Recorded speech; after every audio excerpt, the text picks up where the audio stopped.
এখানে সত্যি ঘটনা শোনানো হয়।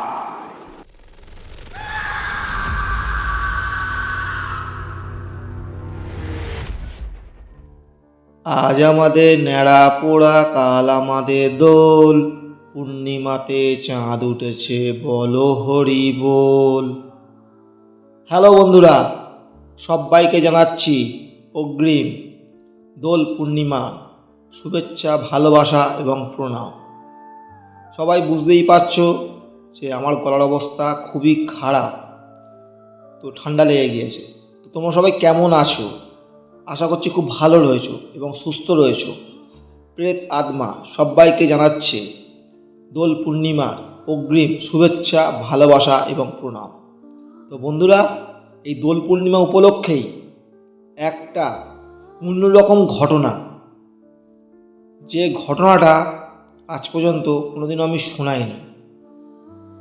তো একটু ছোট করে ব্যাখ্যা দিয়ে দিচ্ছি ঘটনাটা বন্ধুরা। তো ঘটনা ঠিক অন্যরকমের একটু, যেমন হলো, ধরো ছোটোবেলায় নিশ্চয়ই আমরা অনেকেই নেড়াপোড়া করেছি দোলের আগের দিন। তো সেইটাকে নিয়েই ঘটনা।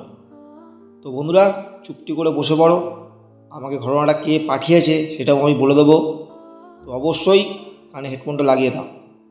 আজকের এপিসোডটা খুবই জমজমাট এপিসোড, দোল স্পেশাল। তো বন্ধুরা, তাহলে রেডি তো? তাহলে আমি ঘটনায় চলে যাচ্ছি।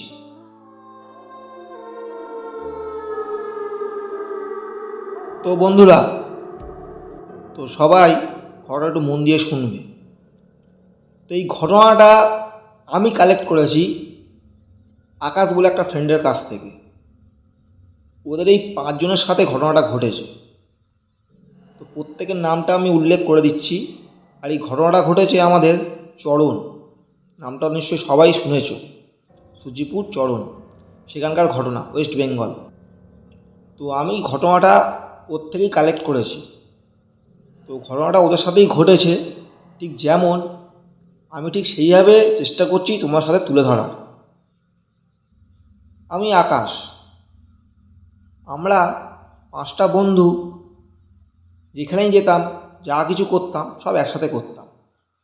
5 জনের নাম হচ্ছে আকাশ, রাহুল, দীপ, শ্যামল এবং বাচ্চা। এই বাচ্চা ছিল আমাদের মধ্যে আমাদের থেকে 1 বছরের ছোট। তো এই বাচ্চা ছিল খুবই বদমাইশ, খুব বদমাইশ ছিল।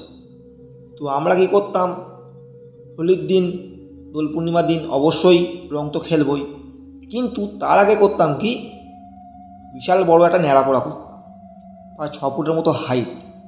আর ন্যাড়াপোড়া করতে গেলে বন্ধুরা, সেটা ডিরেকশানটা একটু দিয়ে দিই। তো শুকনো কলা বাসনা, পাতা, এটা সেটা কাঠ ফাট তো জোগাড় করে আমরা ন্যাড়াটাকে সাজাতাম।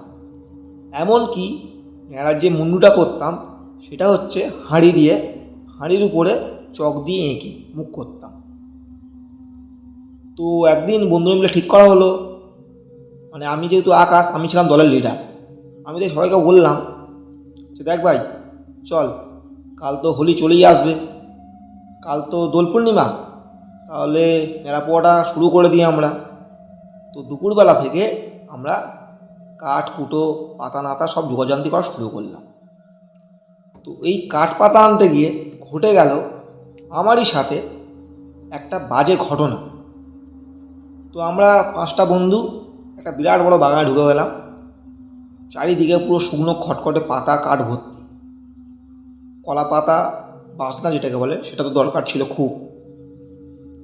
তো এরকম, তো আমি বললাম দেখ ভাই, আমি একটু ওই সাইডে চলে যাচ্ছি, ওখানে প্রচুর কলা বাসনা রয়েছে, ওখান থেকে কলা বাসনা আমি ছিঁড়ছি, তো এবার থেকে পাতা শুধু বস্তায় বন্দি কর।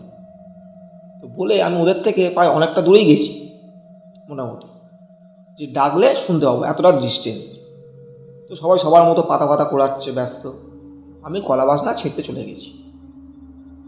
সেখানে গিয়ে কলা বাসনা ছিঁড়ছি, এবার মনে হচ্ছে যেন, মানে আমি তো হাঁটছি পাতার উপর দিয়ে, শব্দ হচ্ছে, কিন্তু আমার সাথে সাথে যেন কেউ যেন হাঁটছে। তো আমি প্রথমে অতটা গুরুত্ব দিইনি, ফার্স্টে ভাবলাম যে এই বাচ্চা যে আছে না, সে খুব বদমাইশ, দেখলাম সে হয়তো আমার পিছন পিছনে এসেছে, আমাকে ভয় দেখাচ্ছে। তো আমি দেখলাম যে বললাম কী ব্যাপার হচ্ছে দেখি তো। যতক্ষণ আমি পাতাগুলো ছিঁড়ছি ততক্ষণ দেখি শব্দ হচ্ছে, কিন্তু তারপর শব্দ হচ্ছে না। তো সেই মুহূর্তে আমি এবার খুব জোরে রেগে গেলাম, রেগে বললাম, এই বাচ্চা দেখবি তুই ধরতে পারলে না খুব পিটবো কিন্তু, সময় নষ্ট না করে যা গিয়ে পাতাতল, যা পাতাতল। কোনো তো সাউন্ড নেই। আমি তখন ভাবছি যা কাকে কি বললাম, কেউ তো কোথাও নেই। বলে এরকম একটা ইঙ্গিত আমি হালকা করে পেলাম। আর কোনো কিছু বন্ধুরা, কোনো কিছু আমি দেখতেও পাইনি, কোনো রকম সমস্যা আমার হয়নি। বলে আমি এবার ওর সাথে দেখা করলাম, বললাম এ ভাই চল হয়ে গেছে, অনেক পাতা পাতা কুড়িয়ে নিয়েছি, চল রেডি করি গিয়ে। বলে আমরা এবার ওই পুকুর পাড়ে ন্যাড়া পোড়া করবো। পুকুর পাড়ে বাঁশ এবং লাঠি পুঁতে আমরা ন্যাড়া পোড়া বলা ভুল, ন্যাড়াটা তৈরি করা শুরু করলাম। কাঠ পাতা দিয়ে দড়ি ফড়ি দিয়ে ভালো করে বাঁধলাম, মানে আমাদের ন্যাড়াটা পুরো কমপ্লিট হয়ে গেল। সেই সময় বললাম ঠিক সন্ধ্যে 7টা নাগাদ সবাই চলে আসবি, এসে ন্যাড়াটা পোড়ানো হবে। আর সঙ্গে করে আলু নিয়ে আসতে হবে, আলু পুড়িয়ে আমরা নুন মেখে খাবো। তো প্রতি বছরই করি, খুব ভালো লাগলো।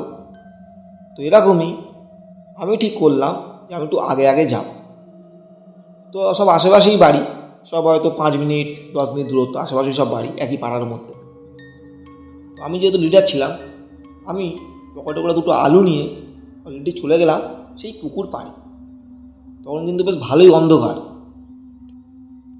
তো এরকমই আমি চলে গেলাম ঠিক 6:30 নাগাদ সেই পুকুর খোলের কাছে, পকেটে করে দেশলাই নিয়ে। তো এবার গিয়ে ভাবলাম একটা বিড়ি ধরাবো, ধরিয়ে খাবো, ওরা আস্তে আস্তে সময় হয়ে যাবে, তখন আমরা ধরিয়ে দেবো।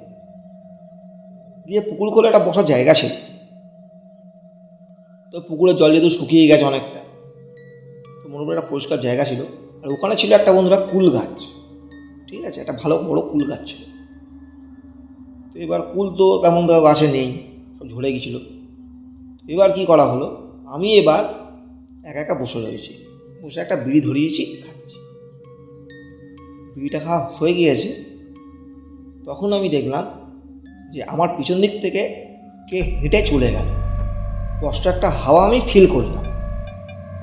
তো আমি তখন সঙ্গে সঙ্গে বুঝলাম এছাড়া নিশ্চয়ই বাচ্চার কাজ বা শ্যামলের কাজ, কেউ একটা হবে, এরা সব এসেছে, সে আমাকে ভয় দেখাচ্ছে। আমি তখন পিছন না ঘুরেই ওদেরকে বললাম, এ ভাই তোরা তো এসেছিস আমি বুঝতেই পারছি, তুই যে ভয় দেখাচ্ছিস এটা আমি ভয় পাচ্ছি না।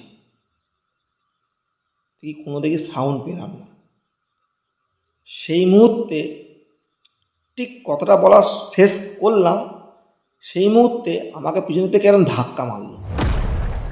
আমি স্পষ্ট বুঝতে পারলাম যে আমাকে কেউ ধাক্কা মারলো যেই, সঙ্গে সঙ্গে আমি মুখ থুবড়ে গড়িয়ে সামনে পড়লাম। বন্ধুরা কি বলবো, এত বড় পড়েছি সামনেতে যে আমি ওখান থেকে আর উঠতে পারছিলাম না। কিন্তু আমি তাকিয়ে দেখলাম কেউ কিন্তু কোথাও নেই। তাহলে আমাকে ধাক্কাটা কে মারল? তখনও পর্যন্ত আমি বিশ্বাস করিনি যে আমার সাথে এটা কী হচ্ছে। আমি বুঝলাম যে এটা নিশ্চয়ই আমার বন্ধুবান্ধবগুলো, ওরা এসেই এই এরকম ইয়ার্কিটা মারছে। তখন দেখলাম যে কেউ তো কোথাও নেই, আমি উঠতেও পারছি না, খুব জোরে লেগেছে আমার, মনে হচ্ছে না ওখানে আমাকে যেন মাটিতে যেন কেউ মানে নিচে কেউ টেনে নিচ্ছে, এরকম একটা ব্যাপার। আমি উঠতে পারছি না কিছুতেই। সেই মুহূর্তে আমি খুব জোরে চিল্লানো শুরু করলাম, ভাই বাঁচা, ভাই বাঁচা, আমাকে বাঁচা, ভাই বাঁচা, ওরা বাঁচা, আমাকে ভাই মেরে ফেললো, বাঁচা। আমার সাথে যে আরও ছিল দূর থেকে, তখন দেখি আমার বন্ধুরা দেখি ছুটে ছুটে আসছে। বলছি ভাই কী হয়েছে, ভাই কী হয়েছে? বলছি ভাই আমাকে ভাই ধাক্কা মেরে ভাই কে ফেলে দিয়েছে ভাই, আমি জানি না ভাই, আমার কষ্ট হচ্ছে খুব। বলছি ওট ওট ওট বলে আমিও কিছুতেই উঠতে পারছি না, আমার পায়ে খুব জোর লেগেছে, এমনকি পিঠের চালে খুব জোরে ব্যথা করছে, মনে হচ্ছে কেউ যেন পিঠে বাড়ি মেরেছে, আমার বাঁশের বাড়ি কেউ যেন মেরেছে পিঠেতে, খুব যন্ত্রণা করছে। তো সেই মুহূর্তে এবার তখন আমি বললাম, আমি এখানে আছি, তোরা ন্যাড়াটা পুড়িয়ে দে। বলে ন্যাড়াটা আমরা পুড়িয়ে দিলাম। কী বলবো বন্ধুরা, ন্যাড়াটা পুড়িয়ে দেওয়ার পরে এতটাই শরীর খারাপ লাগছিল, বা ন্যাড়াতে আলু ফালুগুলো সব দিয়ে দেওয়া হয়েছিল, ওখানে একটুখানি খাওয়া দাওয়া করলাম। ওই অবস্থায় শরীর দেখি আস্তে আস্তে খুব নিস্তেজ হয়ে পড়ছে, আমার জ্বর জ্বর লাগছে, মাথা মাথা পুরো ভারী, গা পা কাটা দিচ্ছে। সেই মুহূর্তে ওরাই, আমার বন্ধুগুলো আমাকে নিয়ে গেল আমার বাড়িতে। নিয়ে গিয়ে আমি সমস্ত ঘটনা আমার মাকে বললাম, এই ব্যাপার। তখন বললো, না এসব মনের ভুল, এইসবগুলো কোনো ভূতের ব্যাপার নয়, মনের ভুল এগুলো, তোর মধ্যে তাদেরকে বদমাইশি করেছে দেখ। আমার বন্ধুরা বললো, দেখো কাকিমা, আমরা কোনো কিছুই করিনি, বিশ্বাস করো। তো এটা পুরোটা ছেড়ে দিয়েছিলাম, ওষুধপালা খেলে তো ঠিক হয়ে যাবে। পাক্কা 1 সপ্তাহ আমার শরীর খারাপ ছিল, 1 সপ্তাহ ওষুধপালা খেয়ে যখন ঠিক হচ্ছিল না, জ্বর শরীর থেকে যাচ্ছিল না, পুরো বিছানায় মিশে গেছিলাম আমি, খুব খারাপ অবস্থা হয়ে গেছিল। তখন বাবা বলল, বাড়িতে ঠাকুমা ছিল, তিনি বললেন যে দেখ, পাড়ার একটা খুব ভালো গুণিন ছিল, তো তার কাছে নিয়ে যাওয়া হলো।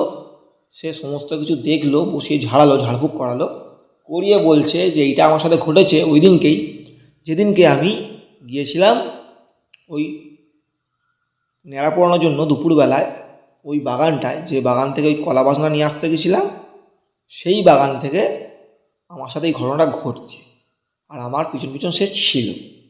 তো তার নাকি চলার রাস্তায় আমি ঢুকে পড়েছিলাম। তো কোনো রকম সমস্যা হয়নি। উনি আমাকে একটা তাবিজ দিয়েছিল, এই তাবিজটা বলেছিল যে হাত থেকে না খুলতে, আর দুপুরবেলা করে এরকম বাগানে না যেতে।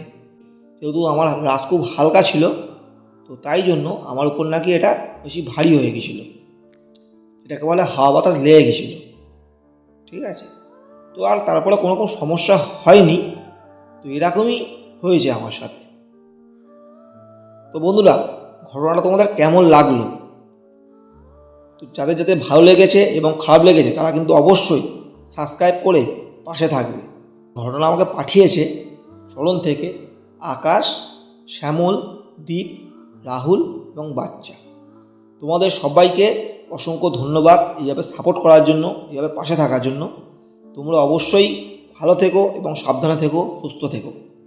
তো বন্ধুরা, যারা যারা নতুন শুনছো এবং আছো এই প্রেত আত্মা, অবশ্যই সাবস্ক্রাইব করে পাশে থাকবে। তোমাদের সাপোর্টটা কিন্তু খুব দরকার। তো সবাই খুব সাবধানে দোল খেলো, দোলে খুব এনজয় করো।